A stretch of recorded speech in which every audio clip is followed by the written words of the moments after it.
Hello, everyone, and welcome to the lecture for Chapter 2, that is discussing the American two-party system.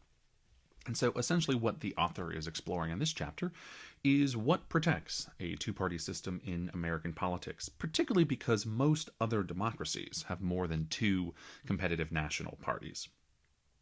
Because our founder set up a federal system of government, where we have a national government and we have individual state-level governments, this to some degree explains why we have a two-party system. And so the Democrats have been around since the early 1800s, and the Republicans have been around since the 1850s. And ever since the Republicans came onto the scene, basically it's been Democrats and Republicans ever since on the national stage. And since the 1860s, pretty much every presidential election has been decided by a margin of less than 10%, which in political science speak is considered a competitive election. And there have only been a few outliers since 1868 where a presidential candidate won by more than 10%. And the last time it happened was in 1984, so a little while ago. Congress, on the other hand, was different. For most of the 20th century, Congress was controlled by the Democrats, and they dominated both the House and the Senate during this period. Since 1980, the Senate has had much more flip-flopping of party control, with Republicans in some time periods and Democrats in others. And since the 90s, the House has remained largely Republican. So essentially what that tells us is that the major parties have shown a great deal of staying power.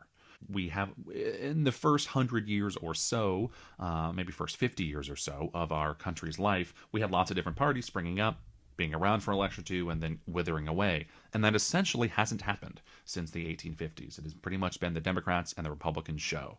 And when one party is winning a bunch, the other party will at some point come back and restore balance. So it's sort of like a pendulum where we swing, we have one party control for a while, and then we'll almost always swing back and have the other party get a shot. Now, what's interesting about the national versus state level is that at the national level, as we said, they're fairly competitive elections. Most presidential elections are decided with less than 10% margin. On the other hand, most states are safe for either the Democrats or the Republicans. There's a figure on page 33 that you could look at that shows that most states are safe. There are more safe states for Republicans than there are for Democrats, and only a couple of states sort of there in the middle that are considered two-party, where either party's candidates probably have a shot. Why such this disparity? Why are most national elections relatively competitive, whereas the states are mostly one party or the other? Well, there's a couple of things that explains this. First off, the incumbency advantage. Generally speaking, incumbents win. So once someone's already won an election to Congress or the Senate, then they're probably going to win. I thought an interesting statistic from the textbook was that the 40-year low for incumbents winning was in 2010, and yet incumbents still won 85% of the time. Interesting statistic. Now, that is largely due to gerrymandering, because the state legislatures draw the boundaries of congressional districts, and basically they draw them to favor their party. So if Republicans control the state legislature, then they are very likely to draw maps that favor the Republicans. If the Democrats control the state legislature, they are very likely to create congressional districts that benefit the Democrats. Now, there are a few states, like Arizona, that has an independent redistricting commission, and so we actually have some competitive House seats in Arizona. Not a ton, but there are at least two that have switched between the parties since their creation. But in most states, with partisan gerrymandering, seats are safe for one party or the other. Another very interesting hypothesis is relatively new in the political science literature, and that is residential mobility. Essentially, this is the idea that people are moving into areas that match their partisanship. So liberals or Democrats are wanting to move into areas that are liberal and or democratic. Republicans or conservatives, when they have the opportunity to move, are moving into conservative or Republican areas. There's been lots and lots of interesting research on this. Certainly, if you would like to read some of those articles, I can recommend them. But basically, if we were to go back to the 1970s, most people lived in counties that did not predominantly vote for one party over the other. It was much more even. And now, if we were to look at county-level data, for presidential votes anyway, counties are really stacked. Most counties are, the majority of the vote is going towards one party or the other, as opposed to being relatively close.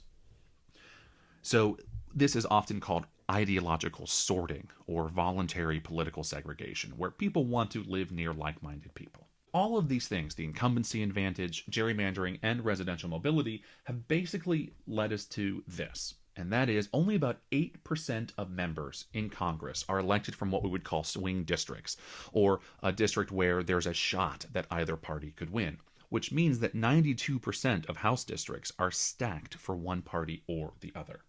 So why should we care about that? Well, political competition is supposed to be a vital component of democracy. If a member of Congress or the Senate never worries about losing their seat, they can vote pretty much any way they so choose with very little fear of reprisal. They never need to appeal to members of the other party that live in their district, nor do they even need to appeal to independents. What has happened basically since we've invented the computer, and gerrymandering has become more precise, although it's existed for hundreds of years, is that we can draw down to the block. We can even cut houses on a street out of a district if we want to. And so that has essentially meant then that members of Congress are not vulnerable in the general election. They are only vulnerable in the primary. And primary voters tend to be more ideologically extreme. Therefore, unless that member of Congress is voting in an ideologically extreme way, they are much more likely to lose their primary election. Again, most of the time they don't care about the general election at all. They don't need to appeal to the other party. They don't need to appeal to independents. Now, another reason that having little competition is an issue is that in a way it becomes a self-fulfilling prophecy. About 2/3 of the states aren't competitive, meaning one party tends to control all aspects of government pretty much all the time. And since they can control the drawing of political boundaries, typically for state legislature or Congress, it means that their party members are going to continue to win, and makes it even harder for the minority party, which may be becoming more popular, to have any shot at actually winning any seats, because they're so stacked one way or the other. Now, most Americans do experience at least one competitive race, usually that for president, but even still, in their district or their state, it's probably safe for one party or the other. So essentially, we should care because again, political competition is part of a vibrant democracy, and when one side or the other is always safe, which unfortunately is the case in most American political districts in most states, then again, members of Congress or governors or whomever are potentially less responsive to the will of the people. So, at this point, why do we only have two parties, right? This is often bemoaned by folks. Perhaps even you wonder, why the heck do we only have two? Why can't we have more? Well, we certainly have seen that they're durable, right? Since the 1850s, we've had the two major parties, and that's pretty much it, and minor parties haven't won much of anything. So why has this lasted for so long when pretty much every other modern democracy has more than two parties? Well, the most frequent explanation is just how our elections were set up. In most cases, we have single-member districts where the person who gets the most votes, they don't even have to get a majority in a lot of cases, but the person who gets the most votes wins. So it doesn't matter if the person wins by one vote, they win the seat, and the other party, even though they barely lost, gets absolutely no representation whatsoever in the legislature or whatever the electoral body is. So essentially what we have in the United States, in most places, are plurality elections. Whoever gets the largest number of votes wins, even if not a majority. So again, if you are second, third, or fourth, you get absolutely nothing. In other democracies, that's not the case. The second place winner, the third place winner could actually get some representation at the party level in the legislature. Now, there are some democracies, though, that have single-member districts and plurality elections, yet they still have multi-parties. So why don't we here in the United States? Right? We have very diverse views, a very diverse population, and in fact, often our population is more diverse than other democracies, which are more homogeneous. So the answer to that question, then, is the presidency. The presidency is the largest single-member district, because it's every American, and that really does help sustain the two-party system. Only one person can be elected to that office at a time, whereas in other democracies, those responsibilities, those executive responsibilities, are shared amongst various people. Right? They'll have a governing cabinet, whereas in our case, the cabinet is just advisors and they oversee the bureaucracy. When we have a single executive, one president, the minor parties are going to be weakened because they really don't have a realistic chance for competing for the presidency. So since a president or an executive, in this case it could be a governor as well, are elected individually, just one person, and they will belong to one party, they are most likely going to want to work with their party members in the legislature. So let's say that a Green Party candidate was to be elected president, but the Democrats and the Republicans still have a stranglehold on the Congress. Well, neither one of them is going to have any reason rationally speaking, to want to work with a Green Party president, because they will want to try to capture the presidency for themselves in the next presidential election. Now, I suppose there could be a rational argument for the bettering of America for them to work, but from a sort of purely selfish, rational point of view of furthering their party's power and their party's ability to affect legislation, there is no real rational reason to work with members of the other party. Another reason the two-party system has dominated for over a century is that, well, frankly, those who win elections get to make the rules. And so the two-party system developed, and once we got our two dominant political parties, the Democrats and the Republicans, they basically do everything within their power to preserve the two-party system. So they make it difficult for minor parties to get access to the ballot, they make it difficult for them to get funding, etc. Again, rationally speaking, as a rational actor, if we're thinking sort of like an economic sense of rational, then it doesn't behoove any member of a political party to make it easier for another political party to beat them. We could have a philosophical discussion of what's best for America, but in the practicality of winning elections and affecting policy, Democrats and Republicans have really no reason to make it easier for their competition to beat them. But perhaps a slightly less cynical view of the rules is that the American political parties are actually quite responsive, and this is something we're going to be looking at further on in this book. But usually when a minor party brings up an idea that isn't being focused on by one of the two major political parties, one of the political parties will absorb it. So for example, a big issue in the 2000 election with the Green Party and Ralph Nader was environmentalism.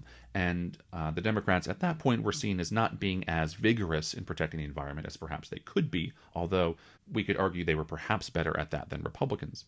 With that said, the Green Party thought that neither party was sufficient at protecting the environment. And the Democrats, post the 2000 election, sort of absorbed that portion of the Green Party platform and have become more vigorous proponents of environmental regulation.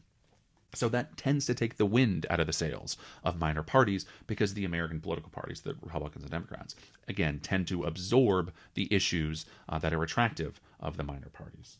Now, of course, there are exceptions to the rule of two. We do have some nonpartisan elections. Interestingly, in Nebraska, in their state legislature, they don't have party labels. They only have one chamber. It's not even bicameral, and no one is elected on the Democrat or Republican ticket. Now, just because you remove a party label from a ballot, however, doesn't mean that partisan influences are gone. You can still have other organizations identify what party this person belongs to, or we can make inferences just based on their policy stances. So even in nonpartisan elections, that doesn't mean that the Democrats and the Republicans don't have their favored candidate and they're pushing for their election. Interestingly, research has also found that nonpartisan elections reduce voter turnout. This goes back to what we discussed in Chapter 1. The party label is a heuristic. It's a mental shortcut that helps us understand, or at least assume, a lot about a candidate simply based on their party label. You know that someone's a Democrat, that gives you a basic understanding of their worldview. And if you know that someone's a Republican, that gives you a basic understanding of their worldview, which can allow us to make semi-informed voting decisions without spending hours and hours and hours researching every candidate and every issue. When we remove that heuristic or that mental shortcut, people don't know how to vote. They're like, well, I have no idea. I'd have to spend my entire life researching all these candidates on a nonpartisan ballot, so I just don't have the time. I've got my life to live, my kids to feed, my job to attend, my schoolwork to do. I ain't got time for that, and so they just don't vote. The last bit of information about nonpartisan elections that I found interesting was the experiment, or the research described in this portion of the chapter, which is basically they took Nebraska and compared it to its neighbor Kansas, and when there aren't partisan labels, it's really hard for citizens to have any idea of how their representatives may be voting on issues or what the policy connections are going to be. So since it was harder for Nebraskans to have any idea how their representatives may vote, it was harder to hold them accountable because they didn't have the party label to fall back on. So interestingly, nonpartisan elections actually reduce turnout compared to partisan elections, but they also weaken the policy links, meaning that voters don't have as quite a strong connection between their legislators as they might otherwise. Another exception, though, to two-party dominance is just what happens in the majority of the United States, and that is one party dominates almost all elections. Arizona is certainly an example of this, where for the most part we are a one-party Republican state. This could be changing, but it has not changed in the time that I've lived here. In the earlier 2000s, Democrats did win some elections, so we are not as strongly a one-party state as perhaps some others where Democrats never win anything. However, Arizona is pretty solidly conservative and Republican. And so we're not really a two-party state, rather we're a one-party state. Republicans dominate all of the statewide elected offices, they dominate the state legislature, and the Democrats are a minor player that basically have almost no effect on policies passed by the state government. And so once a party dominates a particular area or a particular state, so as I mentioned earlier, once a party has dominated a state for a given period of time, it is very difficult for the minor party to come back for that, in large measure because of gerrymandering. The districts are so stacked that there are few winnable districts for that particular party. And that again goes back to the idea that we will also be exploring more in the future, that most voters vote for one party or the other and very rarely deviate. And then these minor parties get caught in a vicious cycle. There are very few elections that they can win, which means people are rational actors in terms of donating campaign dollars. They don't want to give them any money. It's harder to get volunteers. When you don't have money, when you don't have volunteers, your campaign is going to suffer, which makes it even less likely that you're going to win. And this just sort of repeats itself over and over and over. Lastly, there's this idea of minor parties, and they certainly exist, with the Green Party and the Libertarian Party being the most prominent of the minor parties in the U.S., but many people, when polled, will say, yes, we need more than two parties. Yet, in their actual behavior, very few people, generally speaking less than 1% of voters, will vote for either the Green Party or the Libertarian Party. So we say we want one thing, but our behavior dictates otherwise. Interestingly, only 7 minor parties in all of our history, going back to our very first election, have ever carried a single state in a presidential election. And one of the best showings of a non-Democratic or non-Republican candidate was Ross Perot, who ran for president in 92 and 96. And in 96, he won 8 million votes. He did better in 92, but in 1996, he won 8 million votes, and yet he didn't carry a single state, even though he got a fairly sizable chunk of the electorate. But besides minor parties being relatively unsuccessful, in fact, wholly unsuccessful at the national level, they're also really not that successful at the state or even local level either. So we've elected nearly 1,000 governors since 1875, and fewer than 20 ran on a minor party ticket, and only a handful ran as just pure old independents. One of the most recent examples of this was Jesse Ventura, a former professional wrestler. He ran for governor of Minnesota, and he won in 1998 under the Reform Party. The problem is there were no Reform Party members in the legislature. As I mentioned earlier, Democrats didn't want to work with them, Republicans didn't want to work with them, and he was completely stymied by the legislature. So he was able to really get nothing done, even though he was able to sort of capture this perfect storm and win election for himself. It didn't mean that he found the task of governing easy. In fact, he decided not to run for a second term because his experience as governor was so frustrating. So minor parties at the end of the day don't make much difference in American political life or American electoral behavior. However, the one thing they do I've actually already mentioned, and that is when a minority party is promoting ideas that a sizable chunk of the electorate finds attractive, then that causes one of the major parties, the Republicans or the Democrats, to absorb that issue and bring it into their platform. So in a way, we could say that the most positive effect of minor parties is simply getting the major parties to pay attention to issues that would otherwise potentially go ignored. Last but not least, the chapter ends with this idea, well, are we always going to have two parties? And I could sum it up shortly. Yeah, pretty much. The two-party system is quite secure in the United States and has been for nearly 200 some years. Third parties used to be a bit more common in the early republic, but have been pretty rare ever since. And interestingly, since 1952, only 3 members of Congress have been elected from a minor party ticket. And this is while barriers to getting on the ballot have been reduced in most states. So today, it's actually easier for minor parties to get on the ballots in most locations than it has been historically. Doesn't mean it's easy, it's just easier. And so it's easier for them to get on the ballot in many locations, yet they still are performing as poorly as they have always done. And since they perform poorly, they tend to get 1% or less of the vote. That, again, is that self-fulfilling prophecy of they're not going to get a lot of money, they're not going to get a lot of volunteers, and it's quite expensive to compete in modern American elections.